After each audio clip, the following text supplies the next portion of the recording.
Bonjour et bienvenue à la webconférence Apsis Cyborg où nous allons vous présenter les nouveautés de Sage X3. Nous allons passer une petite heure ensemble. Cette session va être animée par Jean-Pierre Boutin, responsable avant-vente Sage X3. Tout au long de cette session, vous pourrez poser vos questions sur le bandeau qui se trouve à droite de votre écran et nous y reviendrons en fin de conférence. Bonjour Jean-Pierre. Merci Charlotte, bonjour à tous et à toutes. Merci d'être présent sur cette webconférence autour des nouveautés Sage X3. Ce qu'on vous propose, donc, c'est de partager autour des différents événements depuis quelques temps. Donc, depuis la version 7 est sortie fin 2014. Depuis, il y a eu donc les updates 8 et update 9, donc pas mal d'annonces autour des nouveautés sur les applications. Donc, il nous semblait important de faire un petit résumé depuis ces deux dernières années autour donc de Sage X3 V7, Update 8 et donc Update 9. Donc, ce que l'on vous propose, c'est de faire, dans un premier temps, une présentation slideware sur les grandes lignes, donc quelques exemples de nouveautés fonctionnelles, et puis dans un deuxième temps, une présentation par l'outil pour mieux vous rendre compte et apprécier les nouveautés. Donc, vous êtes nombreux à utiliser Sage X3 donc dans différentes versions. Un petit historique autour des versions de Sage X3 depuis la V130. Donc jusqu'en version 7, les évolutions étaient assez régulières avec une sortie majeure tous les 3 ans en moyenne. Depuis la V7, de nouvelles versions appelées donc notamment des updates, donc update 8, update 9, apparaissent plus fréquemment en termes de timing. L'idée de Sage étant d'apporter des réponses fonctionnelles et ergonomiques de façon plus régulière. En gros, maintenant, l'idée de sortie est globalement un petit peu moins d'un an pour pouvoir sortir une nouvelle version update avec des nouveautés. Donc ça, c'est relativement un point relativement important et structurant chez Sage autour de cette mise à disposition de nouvelles versions. Un petit focus aussi sur les différents chemins de migration. Donc d'un point de vue pratique, sachez qu'à partir de la version 6, il est possible de passer directement en update 9.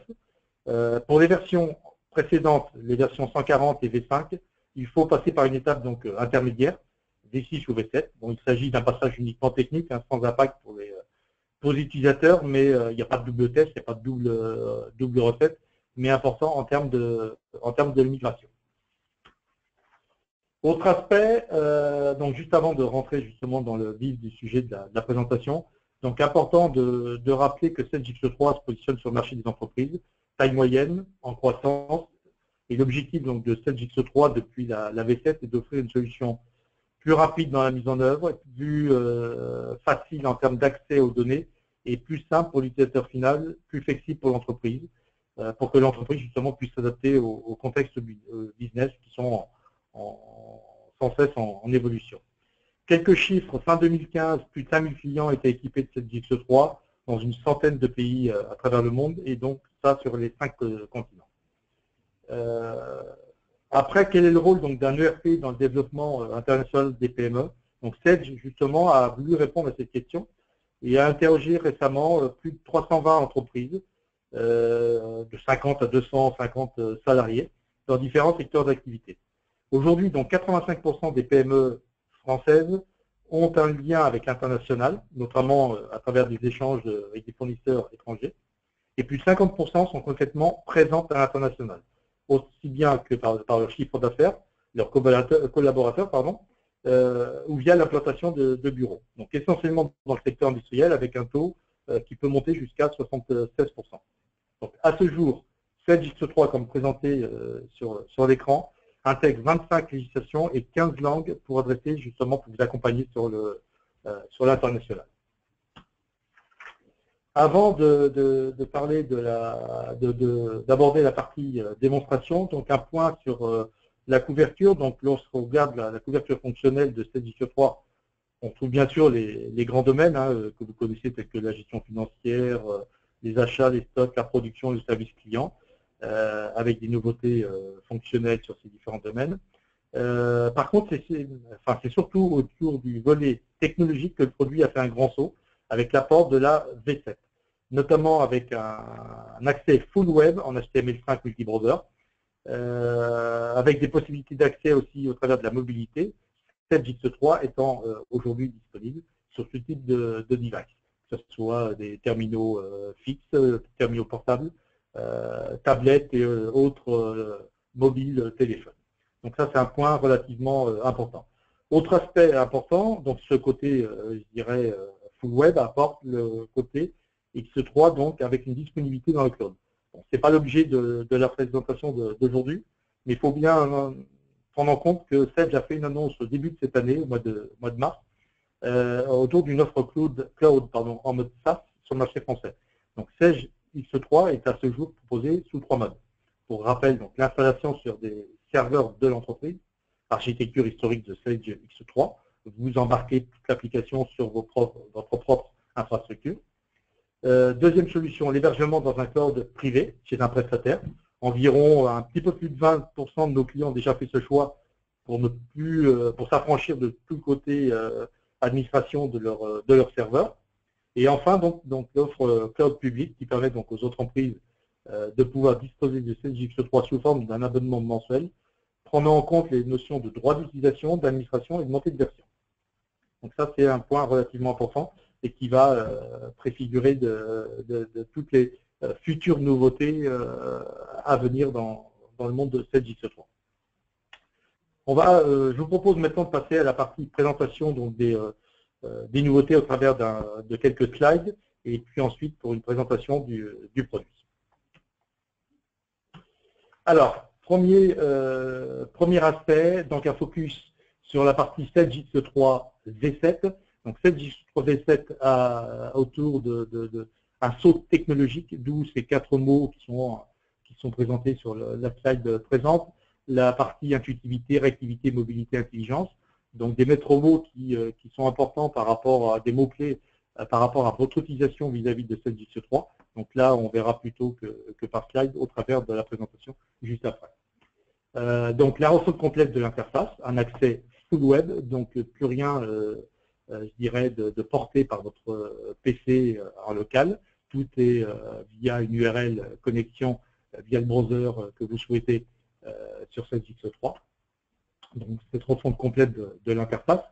L'accès à la mobilité donc, et la mise à disposition de web apps, qui dit accès à la mobilité dit accès en mode connecté. Il n'y a pas de solution aujourd'hui outre des développements verticaux faits par le réseau partenaire de Sage X3. Donc aujourd'hui, via une connexion 3G, 4G, permet d'accéder complètement à la solution Sage X3, mais aussi au travers de solutions développées spécifiquement pour la partie mobilité. On vous en montrera quelques exemples à la fin de cette présentation. Autre aspect, l'intégration donc complète avec MS Office pour pouvoir dialoguer avec les outils tels que Excel, PowerPoint, Word et Outlook. Donc ça, c'est important en termes de communication. Et puis aussi, mise à disposition d'outils collaboratifs pour pouvoir faire du stockage en ligne et accéder à ces informations en temps réel. Autre aspect, c'est des fonctionnalités de gestion, d'accompagnement en termes de moteur de recherche, pouvoir avoir une recherche qu'on appelle la Global Search, pouvoir accéder à une donnée sans pour autant aller dans la fonction précise, pour accéder à une donnée et retrouver cette donnée-là dans toute la base de données Sage X3, et donc des analyses aussi en libre service. Je vous montrerai quelques exemples sur la présentation produit. Et puis aussi donc des évolutions fonctionnelles. Les évolutions fonctionnelles, si on fait un petit focus sur quelques évolutions fonctionnelles, dans un premier temps sur le domaine de stock, prise en compte d'une nouvelle dimension, la gestion des stocks, la gestion des dépôts. C'est une nouvelle structure qui s'intercale entre le site, pour ceux qui connaissent Sage X3, et l'emplacement. Cette structure de dépôt vous permet de vous accompagner pour définir des notions de zone. Par exemple, une zone dite de préparation, une zone de réception. Cette zone de préparation va, par exemple, diviser en plusieurs grandes commandes rapides, de préparation de commandes pour le lendemain, ainsi de suite. Donc, ça permet d'amener la structure dépôt sur la notion donc, de site, la notion de dépôt, la notion d'emplacement et groupe d'emplacement. Un exemple de nouvelle fonctionnalité au travers du module de stock. Sur la partie négoce, un premier point sur la gestion des coûts d'achat et du grand import. J'ai un slide tout de suite après pour ce petit focus j'expliquerai plutôt au travers de ce slide. Nouveauté concernant les kits commerciaux, pouvoir vous accompagner sur des problématiques de configuration pour pouvoir prendre en compte des options et des variantes multiples. Je configure un PC avec à titre d'exemple, avec des options en termes de mémoire, en termes de disque dur, donc ça me permet d'accéder aux différentes options.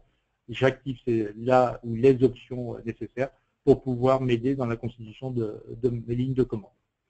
Des nouveautés sur la partie facturation, périodique et répétitive, pouvoir gérer un modèle de facture et de gérer des abonnements sur cette facturation.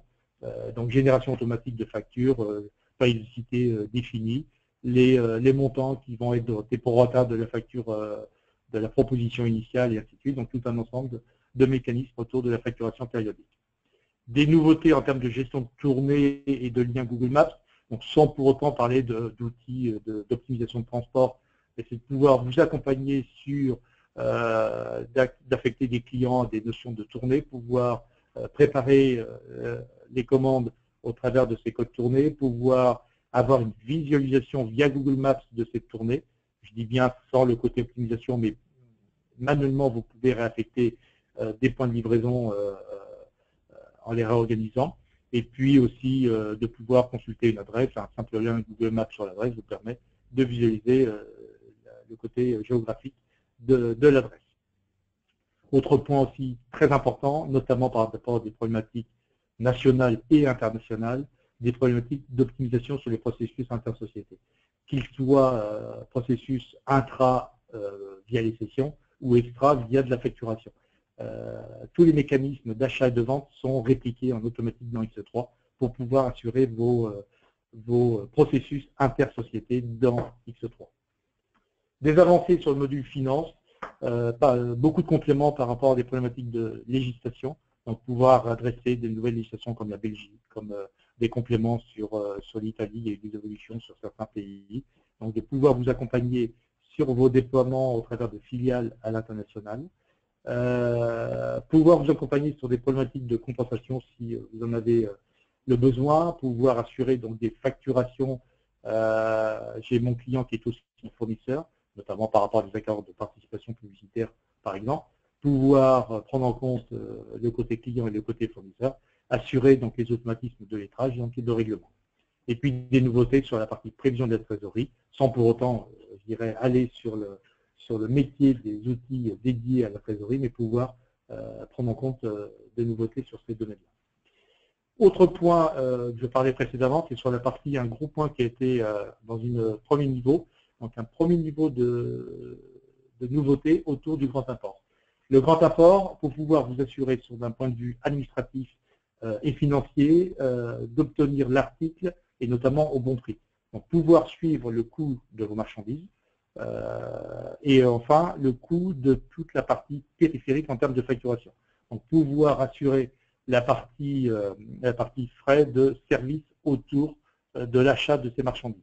Donc le fait de suivre une facture d'assurance, une facture de transport, une facture de prise en charge au niveau d'un bateau et toute la partie affrètement, donc de pouvoir compléter le prix de revient de la marchandise de l'article pour pouvoir prendre en compte tous ces différents frais annexes et complémentaires pour aller jusqu'à la notion donc de prix de revient réel constaté, donc avec le suivi au niveau de la commande, au niveau de la réception pour réellement enregistrer la notion de frais d'approche autour du produit. Alors, différentes méthodes sont mises en application. Les frais d'approche, je dirais, sous la forme de coefficients. Et puis, les frais d'approche, où là, on va travailler en réel avec les vraies factures. Donc, on va faire un dossier de facturation complet pour vous accompagner sur ce module-là.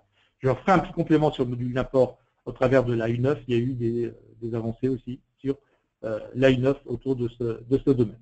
C'est un axe fort, en fait, développé autour de Sedge, c'est de pouvoir vous accompagner des problématiques logistiques de plus en plus courantes dans ce métier. Je passe maintenant à la partie Sedge X3 Update 8. Donc Sedge X3 Update 8 vous apporte des solutions, des compléments en termes d'ergonomie par rapport à la version 7. Certaines fonctionnalités étaient existantes sur les versions précédentes de la version 7, donc V6, V5 et autres. Elles n'avaient pas été forcément reprises dans un premier temps sur la version 7, notamment la notion de sélection multiligne pour des actions. Je suis en ligne prise de commande. Je veux sélectionner 3 lignes sur 10 pour pouvoir les effacer ou pouvoir faire une autre action bien spécifique. Je vais pouvoir donc sélectionner du multiligne. Pouvoir utiliser SedgeX3 via une interface utilisateur de droite vers la gauche, typiquement pour des pays à consonance plutôt arabe, donc de pouvoir avoir donc la prise en compte des caractères, mais aussi donc la lecture de la droite vers la gauche. La notion de domaine plus fonctionnel, la notion de contrôle sur les avoirs en rapport avec les factures. Vous constituez un avoir sur la base d'une facture, contrôle de la cohérence sur la partie des quantités, sur la partie des prix unitaires. Donc là, des compléments ont été apportés pour pouvoir assurer la cohérence, l'intégrité de l'avoir par rapport à la facture. Donc un domaine relativement important sur lequel il y a eu des avancées pour pouvoir vous accompagner sur cette partie-là. Le pilotage des quantités commandées à partir des demandes, donc vous avez tout un process d'achat qui vous permet d'initier des demandes d'achat. Ces demandes vont pouvoir être transformées en commandes, globalisées, unitairement et ainsi de suite, mais de pouvoir piloter les quantités, donc les quantités qui vont par exemple agréger plusieurs demandes pour pouvoir constituer une commande qui va être l'agrégat des quantités constatées dans les différentes demandes. Donc c'est un ensemble là aussi de contrôle, de cohérence et d'intégrité sur la base des demandes. Autre point, des compléments sur la partie des LU. Auparavant, on fonctionnait plutôt par rapport à des notions de ratio, de pourcentage. Là, aujourd'hui, on va plutôt maintenant travailler sur la notion de jours, et notamment de pouvoir inscrire des nombres de jours de DLU spécifiquement par client. Les notions pour pouvoir assurer des problématiques de non-retour en date. Et chez tel client qui va accepter des produits à 90 jours uniquement, un autre, lui, va accepter d'aller jusqu'à 10 jours des DLU pour pouvoir faire des promotions sur ces articles. Donc pilotable, y compris au niveau du point le plus précis, l'axe client. Autre aspect important, donc une problématique de gestion d'allergènes pour accompagner les sociétés donc autour de l'alimentaire, l'agroalimentaire. Si on fait un petit focus, c'est pouvoir définir les caractéristiques, notamment d'allergènes sur le référentiel produit. C'est de pouvoir utiliser ces caractéristiques produits dans les processus, donc utiliser par exemple dans la planification de l'entreprise pour des filtrages dans la gestion des OF, pour pouvoir lancer une chaîne de fabrication, prendre en compte certains allergènes, ne pas mettre certains OF derrière d'autres OF parce qu'il y a incompatibilité entre ces différents composants de l'article. Donc toute une prise en compte autour du domaine allergène. Donc là, c'est depuis, je n'ai plus en tête, mais depuis 2-3 ans sur le marché français notamment, où il y a toute une législation qui est entrée en vigueur. Donc c'est important pour pouvoir vous accompagner sur ce domaine-là. Et enfin, une problématique de gestion de bons de transport, pouvoir éditer tout un ensemble de documents autour de vos livraisons, des notions de bons de chargement, des notions de bons de transport pour pouvoir vous accompagner sans préfigurer du travail du transporteur, mais au moins pouvoir donner un bon premier niveau d'information sur cette flotte si interne il y a autour du transport. Dernier point sur la partie des nouveautés, donc la Sedge X3 U9, donc update 9. L'update 9, il y a encore des compléments d'ergonomie. Des compléments d'ergonomie, notamment rajout de widget calendrier, je vous montrerai un exemple tout de suite après. La reprise du fil d'Ariane qui était en version 6 et qui manquait aux versions 7 update 8, donc important la reconduction de cette notion de fil d'Ariane. Un point important, la notion d'ajout de raccourci de clavier, pouvoir faire une saisie, non pas avec l'utilisation de la souris, mais de pouvoir utiliser les touches du clavier par rapport à des touches de fonction. Donc vous avez un standard qui vous est fourni, mais vous avez aussi la possibilité de paramétrer que la touche F5 réponde à une action bien précise autour du produit. Des compléments sur la gestion des versions et sur la gestion des modifications. Donc si on fait un tout petit zoom sur cette partie-là, c'est de pouvoir, dans un premier temps, gérer des notions de demande de modification. Gérer des demandes de modification, c'est j'ai un produit sur lequel je dois, par exemple, c'est vrai pour les produits, c'est vrai pour les clients, c'est vrai pour tout un ensemble de données. Donc il n'y a pas de spécificité, de focus bien précis sur ce domaine-là. Et c'est de pouvoir définir tout un process qui peut aller, par exemple, de la demande, de la soumission, de la demande de modification jusqu'à sa clôture, en passant par tout un ensemble d'étapes.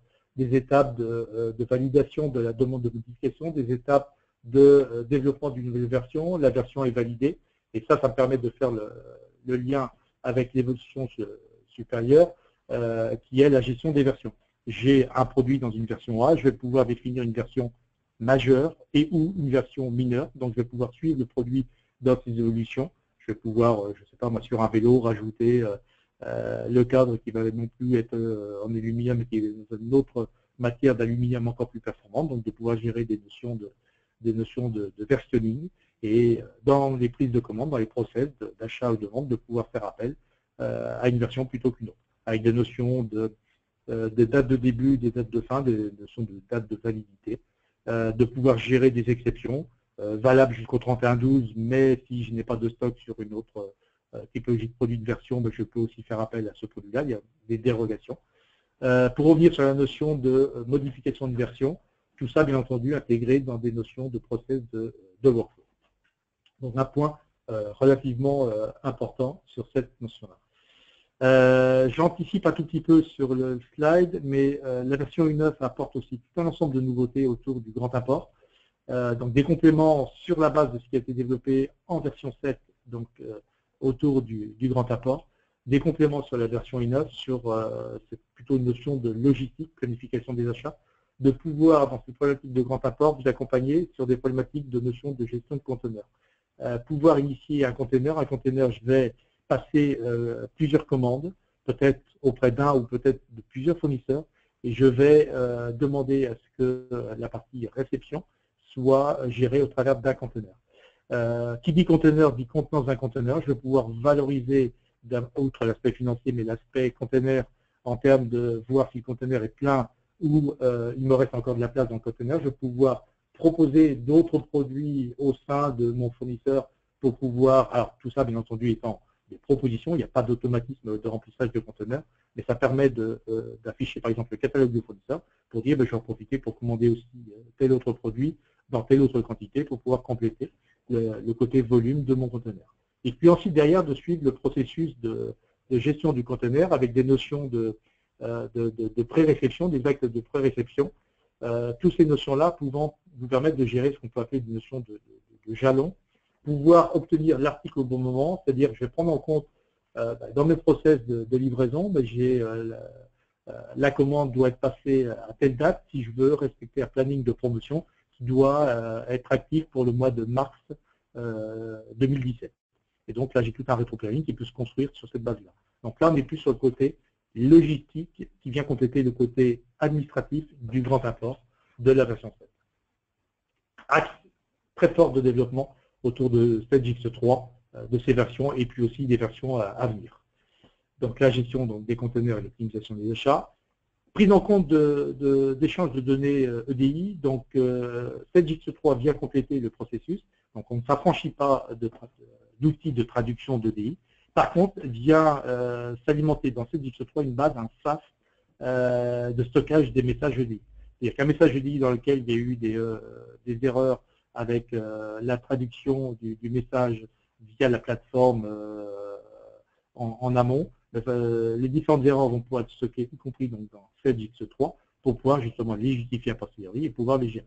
Donc, dans la version 1.9, toute la gestion des orders au niveau achat, donc, la priorité a été donnée dans un premier temps sur la partie gestion des achats.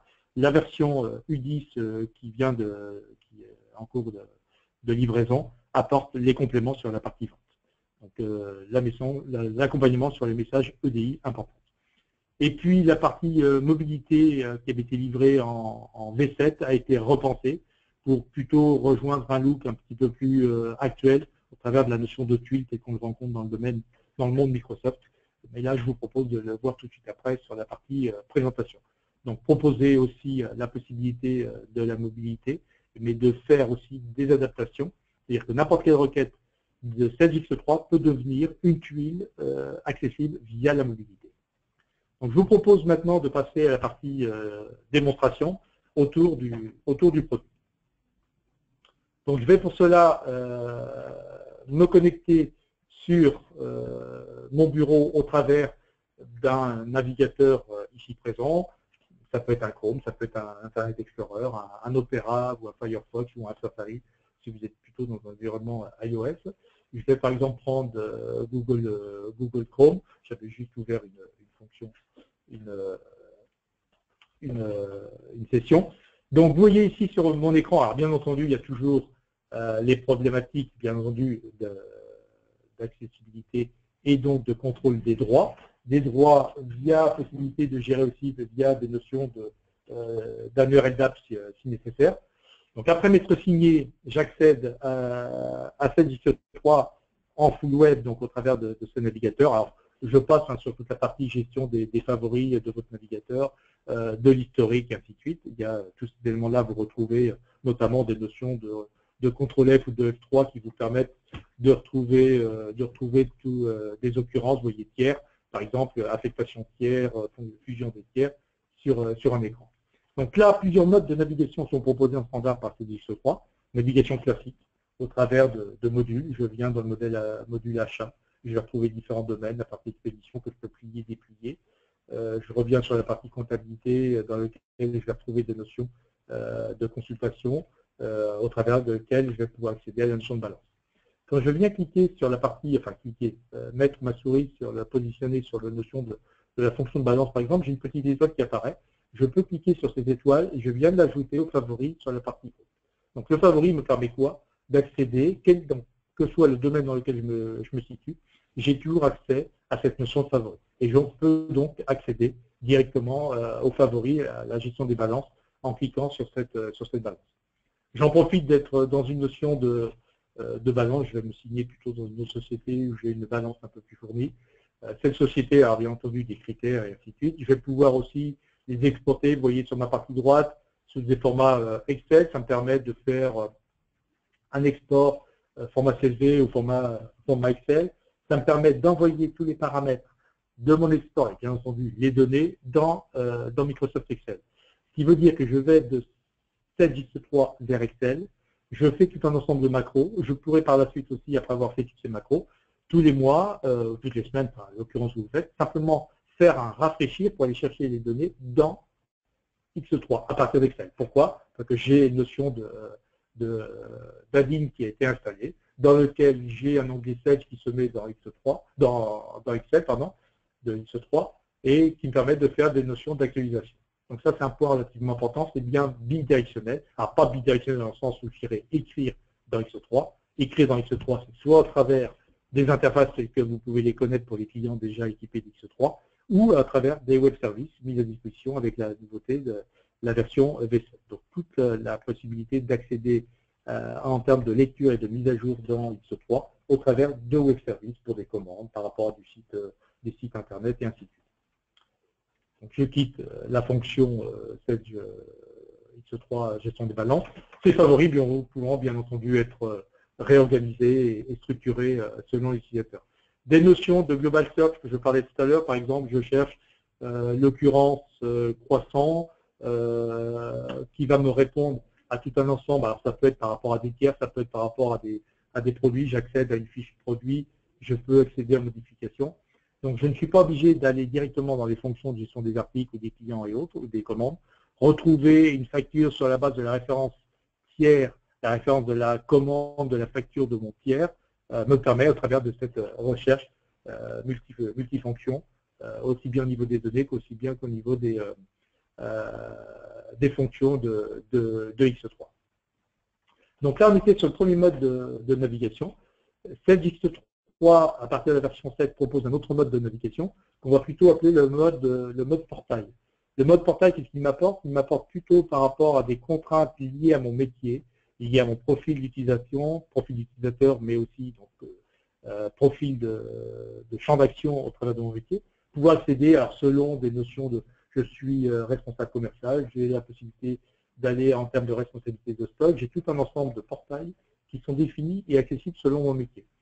Un portail, c'est quoi? Ça peut être un portail qui me présente des processus. Donc ça, c'est un point relativement important aussi dans Sage X3 à partir de la V7. Alors il y avait aussi des points qui avaient déjà été traités dans la V6, mais important en termes de complément à partir de la V7.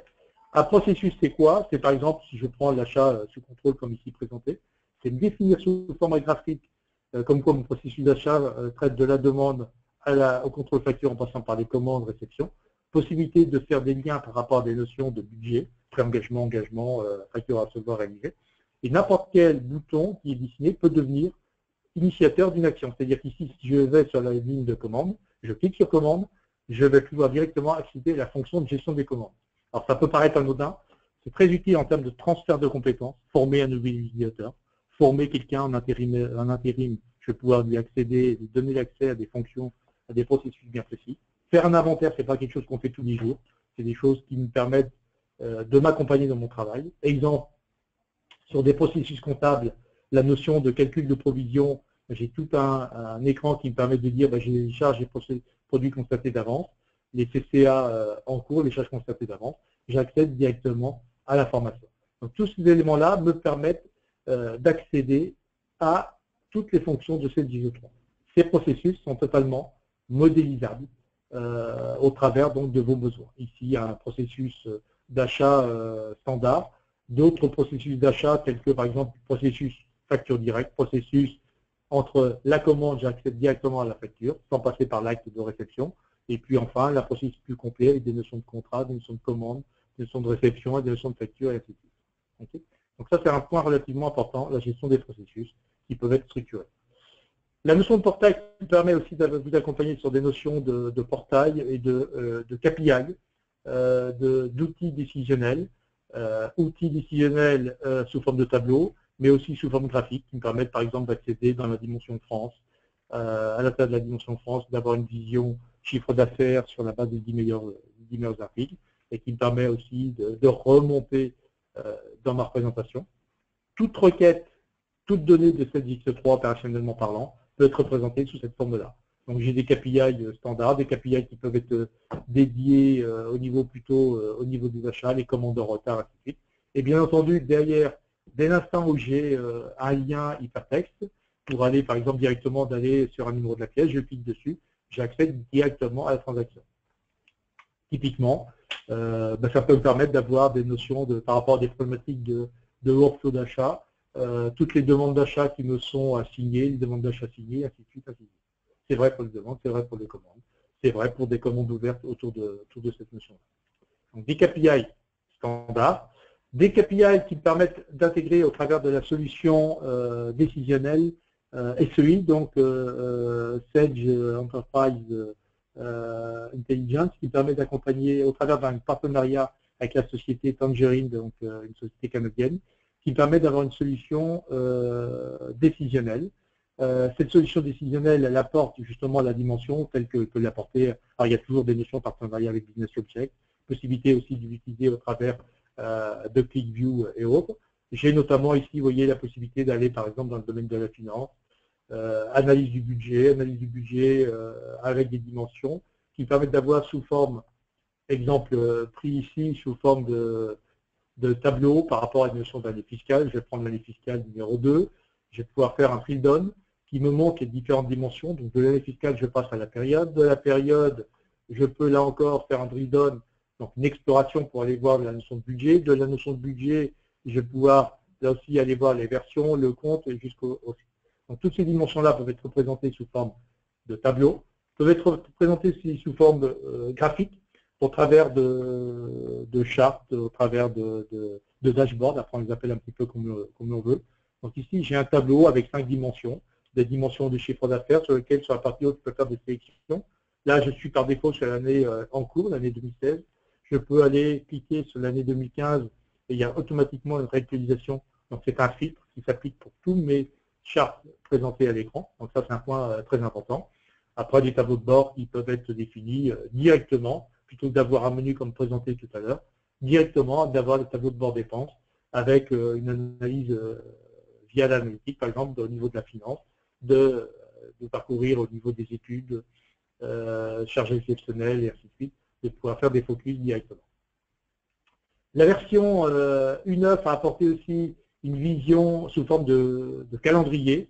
Alors, je vais plutôt le faire au travers de cet onglet. J'ai un exemple ici, on peut appeler ça, c'est un exemple de to-do list. Un exemple de to-do list qui me donne, par exemple, aujourd'hui, j'ai un webinar, une nouveauté. Alors, ça peut être présenté sous forme de mois, de semaine, au jour. Au jour, ça permet d'avoir les créneaux horaires d'afficher. Je vais pouvoir cliquer dessus. Cliquer dessus, ça me permet d'avoir un lien entre cette to-do list, entre cet affichage de calendrier et directement l'action qui est liée derrière. J'ai une action qui est liée derrière dans laquelle je vais pouvoir enregistrer un compte rendu. Je vais pouvoir enregistrer mon compte rendu pour pouvoir justement valider cette notion-là. Je vais pouvoir dire que la tâche est effectuée. Je vais enregistrer cette action pour revenir sur ma page précédente. Alors, le rafraîchissement, je peux le faire manuellement, on peut se faire automatiquement, ce qui me permet d'avoir automatiquement le fait que cette page va disparaître de mon calendrier. Donc, typiquement, de pouvoir gérer des notions de rendez-vous, de calendrier, tout ça dans un mode connecté. Alors, c'est vrai pour des postes plutôt, on va dire, sédentaires, mais c'est vrai aussi pour des postes nomades, l'organisation sans parler d'outils dédiés aux commerciaux, mais en tout cas, l'accompagnement dans un premier niveau au travers d'une CRM embarquée dans X3 pour accompagner votre flotte d'intervenants, de commerciaux autour de Sage X3. Donc là, c'était un premier point en termes de navigation. Et puis derrière, tout un ensemble d'autres exemples en termes de représentation. Dernier focus d'un point de vue application, si je prends une fonction telle que la gestion des articles, donc les écrans sont, quels qu'ils soient, différenciés toujours au travers l'écran central qui me donne le résultat, la partie gauche, les fonctions de recherche, tous les critères sont paramétrables pour retrouver les articles qui vont bien ou les clients qui vont bien, ainsi de suite. Et puis sur la partie droite, c'est ce qu'on peut appeler la notion de vision 360 pour pouvoir compléter toute la vision en termes pour cette fiche article-là, quelles sont toutes les commandes en cours et ainsi de suite. Pouvoir filtrer dans mon référentiel des articles qui permettent d'avoir, sur la base de critères bien précis, le ou les articles qui m'intéressent. De moi, tous les articles, par exemple, ALU et PPC de ma base, et donc je retrouve ici tout un ensemble d'articles qui répondent aux critères de ma requête prédéfinie sur cet exemple-là. Ce qu'il faut retenir aussi, c'est que tous vos écrans sont modifiables, sont adaptables d'un point de vue représentation. J'ai en haut à gauche un petit pinceau sur lequel que j'y sois habilité, un petit pinceau qui me permet d'accéder en mode création de mon écran. Et je peux par exemple dire que la norme, la gestion de normes est un champ qui ne m'intéresse pas dans mon contexte. Je peux donc m'exclure de ce champ, l'afficher, carrément agrandir aussi la taille. Et je vais pouvoir faire un enregistrement que je vais utiliser uniquement à des fins personnelles, ou je vais la partager avec tout le profil d'utilisateur de mon métier, ou alors le mettre globalement au service de tous les autres utilisateurs. Donc tout un ensemble de mécaniques pour tous mes écrans, c'est très utile par rapport à des notions référentielles, mais très utile aussi par rapport à des fonctions d'événementiel telles que la prise de commande. Quelqu'un qui fait une prise de commande courrier plutôt qu'une prise de commande par le téléphone, les renseignements ne sont pas forcément les mêmes. Donc de pouvoir adapter les écrans au profil de l'utilisateur et à son mode d'utilisation. Donc voilà pour la partie, je dirais, la partie adaptation des écrans.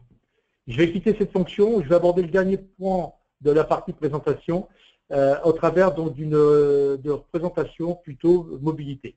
Je vais me déconnecter, je vais me connecter au travers d'un autre login utilisateur qui a des fonctions de mobilité plus précises. Donc bien entendu, je peux y accéder, là je vais le faire au travers de mon écran, hein, mais je peux y accéder au travers d'un Windows Phone, au travers d'un iPhone, au travers d'une tablette, Android ou iOS.